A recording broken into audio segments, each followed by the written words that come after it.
ay sas waa Benno Bokk Yaakaar mooy ñu wut borom xam-xam bu leen jàngal l'homme Ousmane Sonko parce que man jàpp naa ne benn problème la ñam mooy xamuñu kii di Ousmane Sonko. Ousmane Sonko maa ngi déglu sànq Moustapha Diop ci suba rek mooy wax ne Ousmane Sonko bu nekkee ci xeex lay gën a nekk en l'aise effectivement c'est vrai ndax gis ngeen waa Benno Bokk Yaakaar ba ñu cëppi dañuy demee dinañ yónnee. man li ma jaaxle mooy waa ONU waa Union africaine ñoom dañoo bañ di jaay Mali ay ngandaay ngir mu xeex ak terroriste yi et teewul ñoom waa ONU ñoo ngi jaay ñi nga xam ne ñooy Israël ay ngànnaay ngir ñu barricade waa bande de Gaza di fa dóor ay bal te dañ ni duñ jaay arme létale duñ ko jaay gouvernement Mali mais mën nañ koo jox terroriste yi. xibaar yu wér te wóor ca tàng ba abonnez-vous pour ngeen di mën di jot suñuy vidéo. comme niñ ko baaxoo defee saa su ne yéen ñi nga xam ne yéen ñi seetaan fii ci Buzz 221 ci ay chroniques yu ñu leen di defal ci actualité de nationale ak internationale ku ne xam na nag jamono ñi réew mi yëngu na lool ci ay xew-xew politique c'est normal ndax ku ne xam ne dañoo yor benn nouveau régime boo xam ne dafa installé bu yàggul kon dana ci am solo dana baax dana yenu maanaa xew-xew yu mel nii di am rawat nag gis-gis bi nga xam ne kii di président Diomaye Faye ak gouvernement moom lañ am ci liñ fekk ci réew mi ndax réew moo xam ne danga ko doon na ci ñoo xam ne dañ ko yor fukki at ak ñaar du ñàkk boo ñëwee am ay gis-gis yu bees yoo xam ne danga ko am ci réew mi nga xam ne moom nga jël muy réew mu bees loolu waral bi président Bassirou Diomaye Faye faloo ba léegi mi ngi def kémt laay kàttan ngir li tax sénégalais yi fal ko mu nekk ci muy fexe ba def kémt laay kàttanu ba réew mi fii mu ko jëlee fii ak juróomi at yi nga xam ne mooy premier mandat mu satisfaire Sénégal yu bari wala bokk ñenn ci Sénégal yi loolu nag sababoon ku ne xam ne ni Sénégal bi fi président Diomaye Faye di ñëw dégg ngeen sax Ousmane Sonko baax dañ ci fekk réew moo xam ne réew mu yàqu la réew moo xam ne li ëpp ci xaalis bi budget yi jëfandikoo nañ ko loolu nag kon day jaadu lenn ci li nga xam ne moom nga fi fekk ci ay institution yoo xam ne day juru xaalis wala xaalis dafay dugg nga am ci gis-gis wala ay xalaat yu bees looloo taxoon président Bassirou Diomaye Faye sàkk woon ci Assemblée nationale ngir ñaari kuréel yooyu nga xam ne ay institution lañ yoo xam ne ki nga xam ne mooy Macky Sall moom moo ko fi indi woon ci juillet 2016 mooy Haut Conseil collectivité territoriale ngir ñu def liggéey bu am solo ci seen liggéey wala seen jëf wala seen fonctionnement amul jafe-jafe ndax bu fekkoonte ne li taxoon na jóg yooyu institution doon nañ ko doxal du am problème parce que xaalis bi sax bariwul ndax 15 milliards bariwul ci budget Sénégal boo xam ne plus de 7000 milliards la waaye nag loo xam ne 150 membres ñoo fa nekk 70 yëpp Macky Sall moo leen di fal ci par décret yeneen 80 yi moom dañ leen ci élus locaux yi ñoom ñooy dem fal leen te objectif bi nga xam ne moom la taxoon a jóg institution boobee di Haut Conseil collectivité territoriale mooy fexe ba jigéñal wala gën a yombal waxtaan ci état central ak les collectivités territoriaux kon loolu lu am solo la ndax gis nañ ni sunu maires yi département yi communes yi arrondissement yi dañuy dund ay jafe-jafe yu bari ci manque d'effectif ak manque matériel ci yenn liggéey yoo xam ne war nañ ko def ci seeni commune wala seeni ville wala seen département ba ci arrondissement kon nag loo xam ne dana taxal diggante état central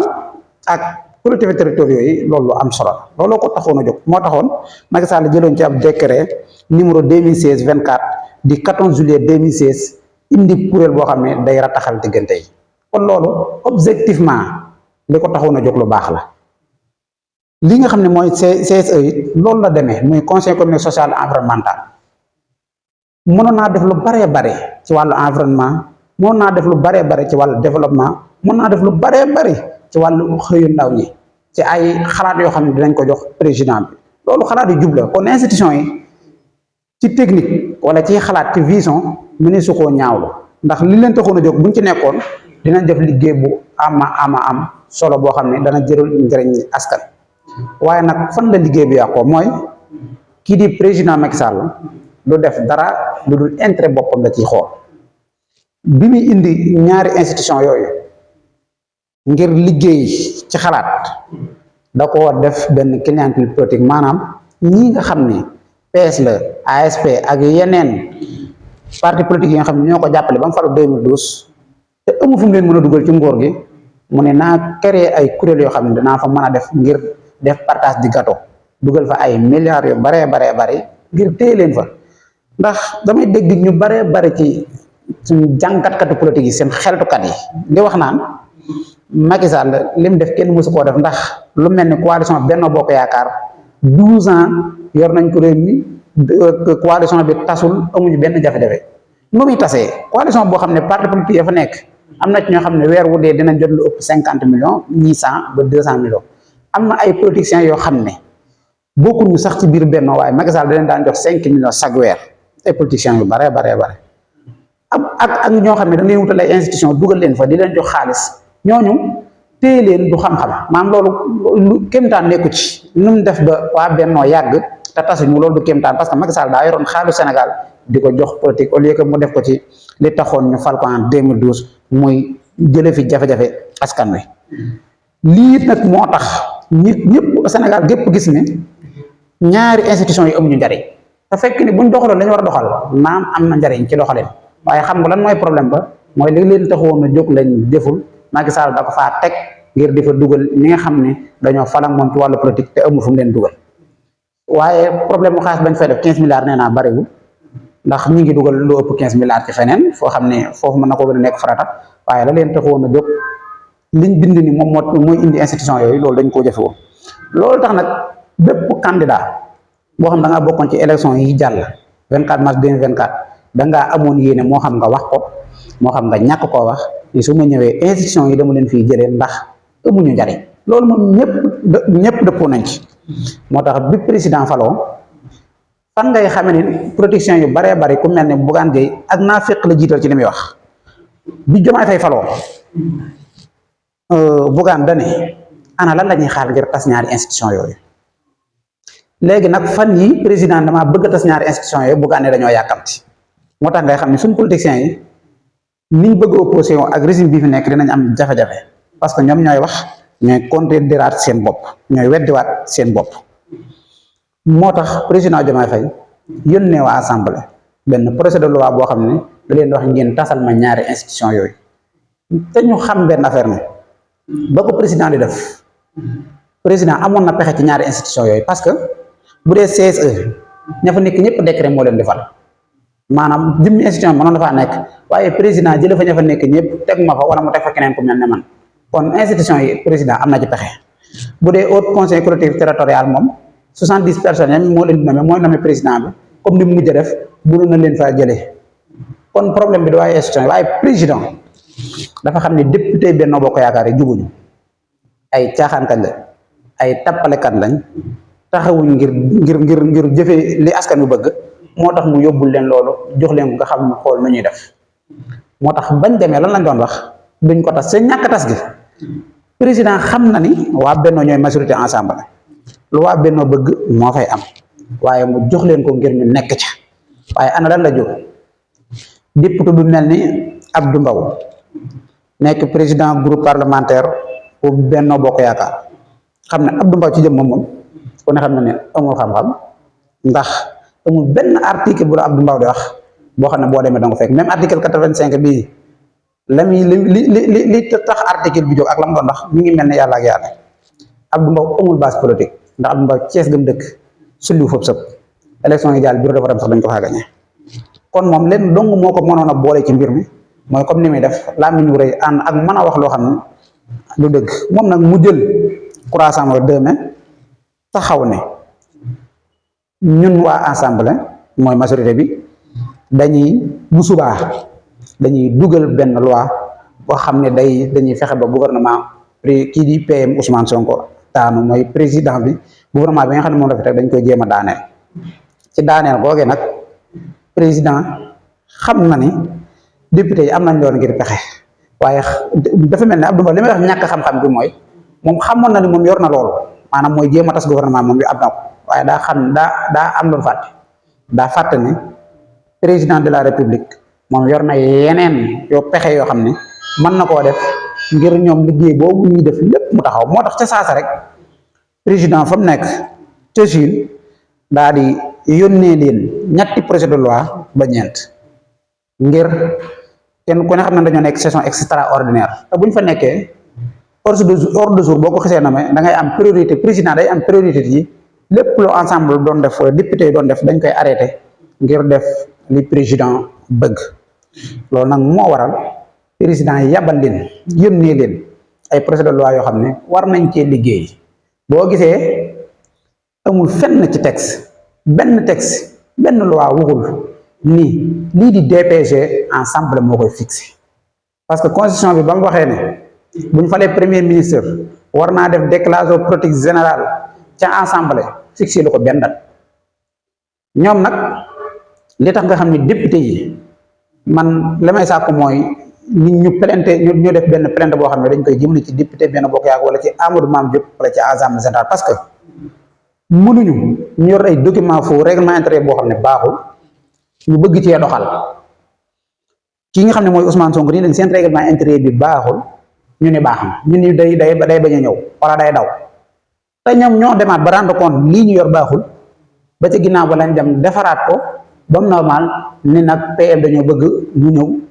pour def déclaration politique générale ndax bi ñuy wax naa dañuy dugal loi ngir tas gouvernement bi xam nañu pour ñu tas gouvernement bi faaw nga xam ne mooy premier ministre bi teew bu ko neexee wax bu ko neexee bañ a wax bu ko neexee dina asalaamaaleykum toog waaye ala kulli alin dana teew ñu ni nag dañ koy def le 11 te ñoom xam nañ ne amuñu sañ-sañu fixé date amuñu sañ-sañ benn fixé date moo tax Amadou Ba di député Pastef député Yewwi Askan Wi li mu leen wax démb leer na mooy amuñu sañ-sañ fixé date ndax état rek moo am sañ-sañu joxe date boo xam ne ci la ñuy def DPG en plus liggéey bi ñu leen jox dafa am diire parce que président loi yi projet de loi yi nga xam ne moom la leen yónnee li mu leen ci xamal mooy na ngeen ma ko fi tax fii ak 20 jours te ñu ngi ci la 5 bu ñu leen koy jox kon dèjà am nañ 15 jours am nañ 2 semaines ngir liggéey boobu kon ñoom nañ def seen liggéey te bàyyi seen caaxaan bi nga xam ne moom lañ nekk di def ak bëgg sonal nit ñi ci ay liggéey loo xam ne mënta nekk waaye politique du xool politique xel la boo gisee bi ñu nekk di cëppi Ousmane Sonko mi nga xam ne waa Benno Bokk Yaakaar bu ñu amoon xel dinañ xam ne amuñu pexe ci mbirum Ousmane Sonko dama bëgg nag ñu fàttali ko Ousmane Sonko 2016 lañ ko rajee ci fonction publique Macky Sall def ko 2016 ba 2024 Macky Sall moo yor nguur gi di xeex ak Ousmane Sonko rek mënu koo gañe luñ man def nañ ko rajee nañ ko Ousmane Sonko tëj nañ ak njabootam Ousmane Sonko lépp loo xam ne dinañ ko def opposant ndax opposé wu Afrique dafa metti lépp loo xam ne dana metti ci opposant teg nañ ko mais taxul Ousmane Sonko ñàkk bépp combat bu mu def ñàkk na ko li may sas waa Benno Bokk Yaakaar mooy ñu wut borom xam-xam bu leen jàngal l'homme Ousmane Sonko parce que man jàpp naa ne benn problème lañ am mooy xamuñu kii di Ousmane Sonko maa ngi déglu sànq Moustapha Diop ci suba rek mooy wax ne Ousmane Sonko bu nekkee ci xeex lay gën a nekk en l'aise effectivement c'est vrai ndax gis ngeen waa Benno Bokk Yaakaar ba ñuy cëppi dañuy demee dina yónnee benn projet de loi boo xam ne day daaneel gouvernement PM Ousmane Sonko te suba sa la coow la jeex président jox leen liggéey boo xam ne mënuñu ko fee jeexal bu ñu fàtte ne waa conseil constitutionnel waxoon nañ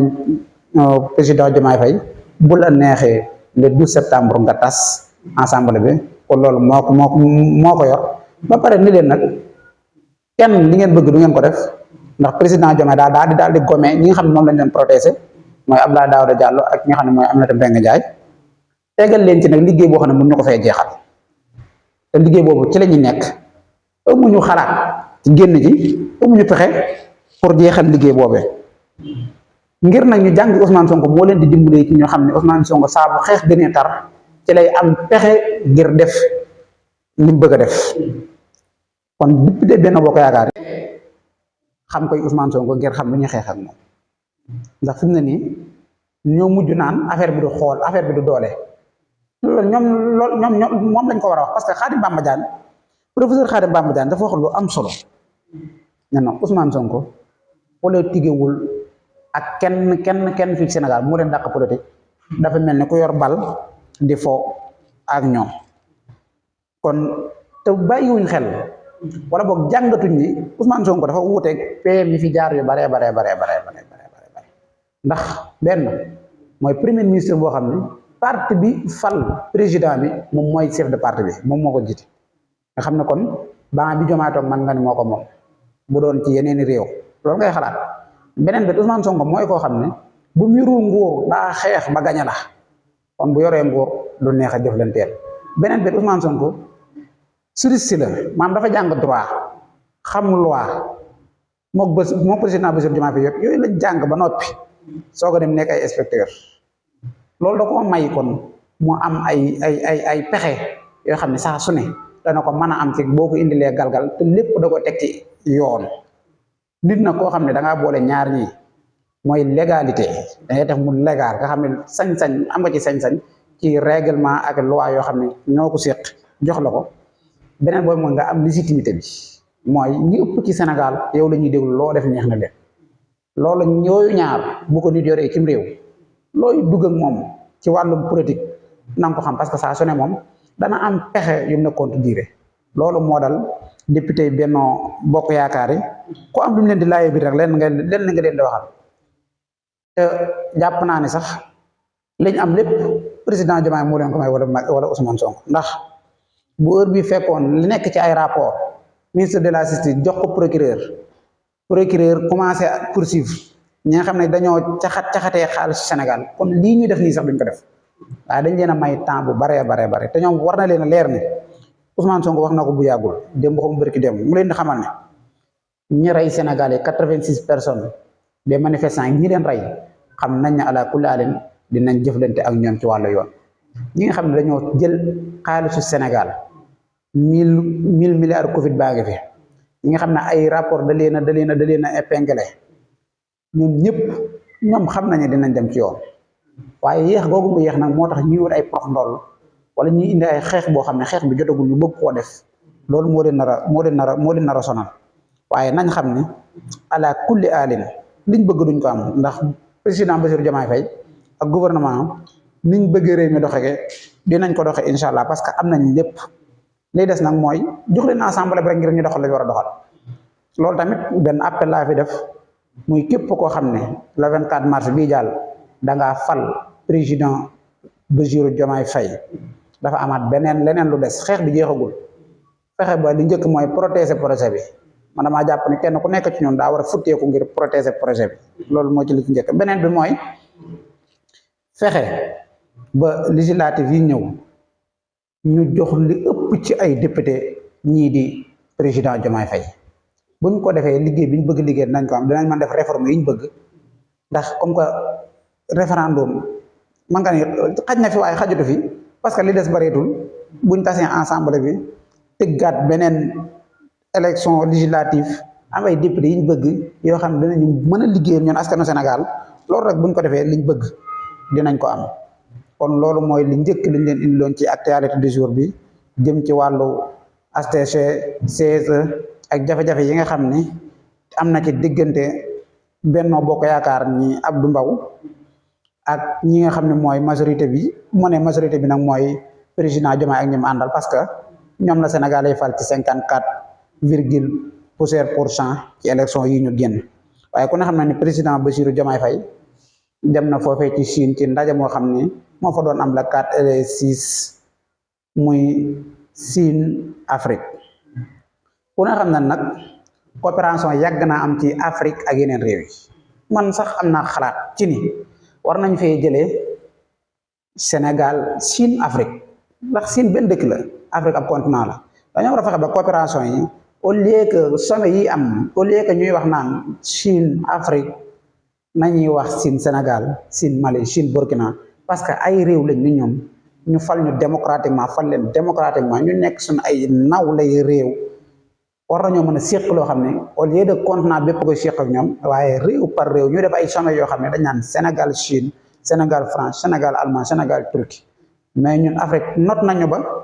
même sommet yi ñuy def dañuy tënk benn comité ni waa sommet Afrique Chine sommet Afrique France sommet Afrique nangam loolu gis-gis boo xam ne war nañ ko def waaye Chine taxawaay bu am solo la te fan nga koy xamee mooy da ngay xool Chine xool France coopération yi nga xam ne moom la Chine séq ak réewi Afrique yi da nga koy xool coopération yi nga xam ne moom la France séq ak réewi Afrique yi différence bi da ngay xool boo xoolee Chine réew mi nga xam ne moom lañ ëpp lañ coopéral ci Afrique mooy Afrique du Sud te boo tuddee Afrique du Sud da ngay xam ne réew mi kat réew mu dox la réew mu yëngatu la bokk na ci réew mi gën a développé wu ci Afrique waaye bu ñu nee la France tey ban réew la gën a séqal ay coopération da nga naan Côte d'Ivoire la naam Côte d'Ivoire raw na suñu réew yu mel ni Sénégal ay Mali ak yu ni mel waaye pas tellement par rapport ak Afrique du Sud ak Chine loolu nag li ko waral mooy Chine ñoom bu ñu ñëw dañu am benn objectif mooy lu jëm ci wàllu pêche nan la ñuy fexe ba yokku ko agriculture nu ñuy def ba yokk gis ngeen gerte yu baree bari goo xam ne mi ngi ñor fii ci Sénégal waa Chine ñoom ñoo koy jël comme ñoom am nañ njariñ ci li nga xam ne mooy doxal activité réew mi ci wàllu économique waaye France nag ñoom waxuma dañuy salfaañe sa wàllu économique waaye ba politiquement dañuy salfaañe say activité moo tax président Bassirou Diomaye Faye def fa discours bu am solo discours boo xam ne vraiment yëngal na àdduna bi dem na sax ba nuyu président bi ci chinois te loolu lu am solo la mooy wane ni kii kat benn homme bu cultivé la bopp bi baax na li mu bëgg mi ngi koy am na discours bu am solo te saa bu waxee àdduna tàcc ko waaye dafaa jël ñaari wala ñeenti point les 4P de Bassirou Diomaye Faye xam ne dañuy 2025 2027 fii moom daa bëgg réew mi àgg fa ci coopération boo xam dana ko ànd ak Chine bi njëkk mooy souveraineté moom sa bopp ci wàllum souverainisme ndax Afrique foofu rek la toll te bala maa jeexal sama chronique Assimi Goïta dem na fa da woon ne moom suñu bopp rek lañ war a def moo tax président Bassirou Diomaye Faye nee na daa bokk ci mébétam di njëkk Afrique moom boppam beneen bi ci des mooy wàllu financement ku ne xam ne ni su réew ji ci ëpp jànguñu teewul nag bëgg nañu liggéey loolu kon dana tax wàllu financement yi bu yokkoo ñu baree bari danañ mën def yeneen activités yoo xam ne nekkul ay activités yoo xam ne dafa dudul comme Sénégal niñ xewalee niñ bëggee activités yi dox nga xam ne lépp dañ ko teg ci informel nga xam ne maçon bi jaaykatu caaf bi jaaykatu tàngal bi tailleur bi ministre métallique ministre bois yi ñoo yor économie bi Sénégal moo tax président Bassirou Diomaye Faye gis ni financement daa bokk ci ay actes yi nga xam ne moom mënut a ñàkk ay priorité am la fii ak 2027 waa ak tamit wàllu industriel ndax gis nañ Sénégal li fi ñore lépp dañ koy génn te loolu amul lu njëriñ Sénégal dañoo war a fexe ba gerte gii nga xam ne day ñore fii au lieu que Chine di ñëw fii di ko jënd dem yóbbu indiwaat ko dañu ko jaay ñun suñ jëmm ñu mën a jël suñu gerte man cee génne liñ bëgg waaye boog ñu man cee mën a amaat ak jiwu déwén moo tax ak it di ko jëfandikoo parce que bay ngir dundee loolu mooy tax nit moom boppam te loolu Covid 19 bi jàngal nañu ci lu baree bare ak lu jëm ci wàllu digitalisation foofu na fa la àdduna toll te ku ne xam ne Chine daa bokk ci seeni spécialisme mooy lu jëm ci wàllu digitalisation lu jëm ci wàllu administration parce que àdduna bi moo toll foofu àdduna bi daa toll foo xam ne da ngay toog fi nga toog mën a contrôler li nekk ci àdduna bi yëpp kon président Bassirou Diomaye Faye boo gisee yooyu nekk ay priorité mooy daa bëgg réew mi fii ak 2027 moom mu sensé wu ci wàllu moom sa bopp wàllu financement ndax ndaw ñu baree bari liggéey ndax gis ngeen ba léegi dem ci gaal yi ñu ngi koy dem loolu lépp nag ñu ci ëpp ñàkk financement la ñàkk formation la ñàkk métier la mais yooyu yëpp mën naa am ci bu financement yi génnee bu baax a baax waa ak wàllu industriel parce que am na ñoo xam tamit ñu ngi ci àll bi di bay noor ak nawet ñooñu bu ñu amee industrialisation bu baax a baax liñ bëgg lépp dinañ ko am li ci nag moom digitalisation foofu mu fa la àdduna toll waaye tukki bi nga xam ne tukki nañ ko ñoom président Afrique yi jëm Chine man bi ma ci gën a amal importance mooy tukki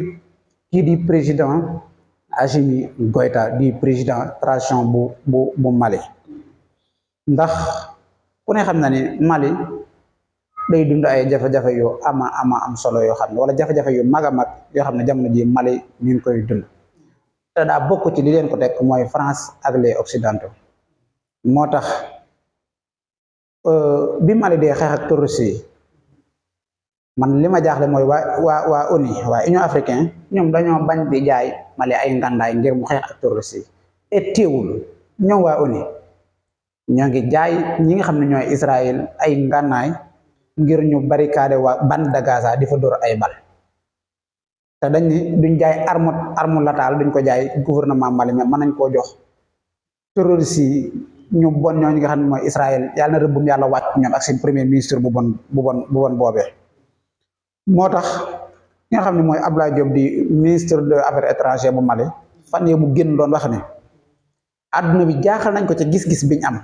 te ana naka réew mu mel ne Mali ni nii laa bëgg a gisee sama population lii lañ d'accord ma doxal leen ci ñoom ñu bañ ba leen di coin ba pare bu fekkente ni Mali dafa bëgg génn comme war a coopérer ak Russie wala Turquie wala Chine wala Japon ñoom ñu taxaw bëgg leen a sejj xeef ci loolu duñ ko def loolu nag moo tax tukkib Assimi Goïta foofee ca Chine am solo ci Sahel bi bu baax a baax ndax daa bokk ci ya nga xam ne d'accord nañ ci lu jëm ci wàllum pêche ak agriculture doxal nañ ci lu baree bari te loolu moom jàpp naa ne ku ne xam na ne Mali dafa sori ndox amul géej dex la am kon dafa am ay jumtukaay yoo xam ne mënu koo ñàkk te loolu da cee bokk agriculture bu am solo waaye ak nouveau équipement de militaire te ku ne xam ne Mali day dund jafe-jafe ci wàllu insécurité ndax bii nga xam ne président Assimi Goïta jël na réewu Mali ba léegi nii bi ñu defee coup d'état ba yor ko di doxal bokk na ci li tax Maliens yi bëgg ko mooy wàllum sécurité da cee xar tànk tubayam ndax ku ne xam ne ni Mali avant Assimi Goïta di fi ñëw 60% ci territoire malien bi waa Mali contrôlé ko état Mali contrôlé wu ndax Mali du Bamako kese du Kaay kese du Kiita kese mais par exemple région bu mel ni Kidal Tombouctou ak Gao xam ne mooy nooru Mali mooy maanaam moo plus de 60% ci territoire Mali foofu la nekk te ressources yi Mali am yëpp foofu la nekk foofee de Kidal nag région Kidal boobu nga xam ni président Assimi Goïta fexe na ba ñu ñëwaat ci état bu Mali loolu dafa bokk ci li tax maliens yi demewuñ kii di Assimi Goïta moo tax waxtaan nañ ci lu jëm ci wàllu équipement militaire signé nañ fa defaat ay waxtaan ci wàllu lu jëm ci wàllu infrastructure parce que loolu tamit jafe-jafe Mali la par exemple boo jógoon Mali boo jógoon Sénégal gi jëm Mali boo tàmbalee boo demee ba Tambacounda jóge Tambacounda Kaay Jéema ba Bamako foofu tali bi daa baaxul kon loolu moom luñ ci mën a def te jàpp naa ne Assimi Goïta ci loolu nekk parce que genn wàll gi ñu ngi koy liggéey te loolu luy dimbali Mali la ak boog ñi nga xam ne ñoo fay jaar ci lii loolu lu baax la moo tax tukkeem boobu amal solo ak lu jëm ci wàllum commerce parce que Mali jënd ak jaay fa am nag jënd ak jaay boo gisee ñu baree bari ci Sénégal ak yeneen dëkk yi di dem Mali di jënd ay bagage di ñëw bagage yu baree bari yomb na fa lu jëm ci basé vax yi cuub ak ay lu jëm ci wàllu cuuraay yi ay karité Mali da ngeen ko dégg fuddal dafa am solo moo tax lu jëm ci wàllu commerce ñu bokk na ci li ñu fa gën a waxtaane baax ak lu jëm ci wàllu mine ak li nga xam ne moo di njàng ak jàngale kon man tukki ba Assimi Goïta foofee ca Chine lu ma amal solo la parce que damaa xam Mali situation yi muy dund te li ci ëpp naa fekk France ak lenn ci occidentaux yi ñoo leen ko teg te mënuma ñàkk def ay question ci sama dernière chronique bi jëm ci wàllu waa CEDEAO ndax ku ne xam na ne Mali lii muy dund bokk na ci li ko gën a teg CEDEAO ak seen taxawaay ñoom dañ ne Mali militaire yi nañ delloo nguur gi mu bëgg leen a laaj ñeenti laaj bi ci njëkk mooy waa CEDEAO fu ñu nekkoon bi OTA organisé wu dugg Libi jële fi Kadhafi ray ko est-ce que boobu CEDEAO def nañ benn question wala waxtaan nañ ci loolu wala ci biir parlement CEDEAO waxtaan nañ ci ngir ana lan moo tax OTA am audace su ñëw ba Afrique tas ko ndax xam nañ yéen yi nga xam ne Kadhafi amoon nañ ko ci Afrique parce que Kadhafi daa bëggoon Afrique doon benn ñu am seen monnaie benn seen xaalisu benn seen xaalis nekk benn tukki dem ak dikk yomb man tey ji carte CEDEAO carte d'identité CEDEAO laa yor mais fi mu ne nii fu ma mën a dem ci réewu Afrique yi damay fay ci poste yu fay yu méttee métti te da nga yor passeport CEDEAO yor carte d'identité bi numérique yu CEDEAO kon daa question boobu laay njëkk laaj ana fan lañ nekkoon bi waa OTA duggee ba tas Libi rey Kadhafi parce que loolu mooy indi insécurité bi am ci Sahel beneen bi mooy depuis 2011 force Togoba yi ñu ngi woon foofee ca Mali ci nooru Mali bi di fa rey ay nit indi fa insécurité CEDEAO ana lan la wax ñi waa ONU bi ñu ne foofu waa MISMA ba ñu nekk foofu insécurité bi nekk ca Mali lan moo tax waa CEDEAO posé wuñ ci benn question. beneen bi mooy question bi nga xam ne maa ngi koy posé waat waa CEDEAO mooy ñi nga xam ne ñoo di waa Burkina bi terroriste yi duggee ci biir territoire Burkina yi di fa rey ay nit ci biir waxuma sax ci biir région yi de mais ci biir capitale bi Ouagadougou dugg fa di fa rey ay nit terroriste yi ndax boobu waa CEDEAO jël nañ seeni militaire yóbbu ko ngir ñu défendre peuple Burkina bi nga xam ne ci zone CEDEAO wala bokk te terroriste yi dem fa. beneen bi ma leen di laaj mooy lan moo tax CEDEAO bu coup d'état amee bu ci France d'accord ñu ni oui mais bu France bañee ñu bañ ndax ñoom dañoo nekk xaju France ba lu France bëgg moom lañ bëgg ba lu France bañ moom lañ bañ ndax Guinée Conakry la fa am coup d'état la mais déggoo waa CEDEAO am ci benn problème déggu ñu indi benn jafe-jafe benn Doumbouya parce que Doumbouya day français jabaram di française mu am ay mbiru France moo tax coup d'état bi mu def déranger wul waa France ana léegi nag kon lan moo war a mën a déranger France ci coup d'état yi nga am ci diggante Mali Burkina ak Niger xëy na yooyu moom chronique spéciale lañ koy def yoo xam ne dama ciy dikk bu baax a baax parce que saa su ne damay joxe exemple ci ni coup d'état naam baaxul mais yenn saa mu nekk mal nécessité waaye yooyu xëy na fan yii di ñëw dinañ ci def chronique spéciale ci coup d'état yi am ci Afrique ak impact la am naam am na ay jafe-jafe bu baax a baax ndax li Mali di dund instant bii nii man fa laa nekk xam naa ni ngi dund ay jafe-jafe li Burkina di dund li Niger di dund lépp ay jafe-jafe la waaye jafe-jafe yi coup d'état tegu leen ko waaye jimmi CEDEAO go ñoo leen ko teg loolu moom ay waxtaan la yoo xam ne dinañ ci ñëw bu baax a baax bu ko defee mooy nuyu yéen ñi nga xam ne yéen ñuy seetaan ci Buzz 221 di leen ziar bu baax a baax di nuyu sama waa gox ba waa Loyenne naa leen ziar bu baax a baax di nuyu sama gaay waa wax jàmm di leen wax wan ndoo fa asalaamaaleykum wa rahmatullah. xibaar yu wér te wóor ca tàng tàng ba abonnez-vous pour ngeen di mën di jot suñuy vidéo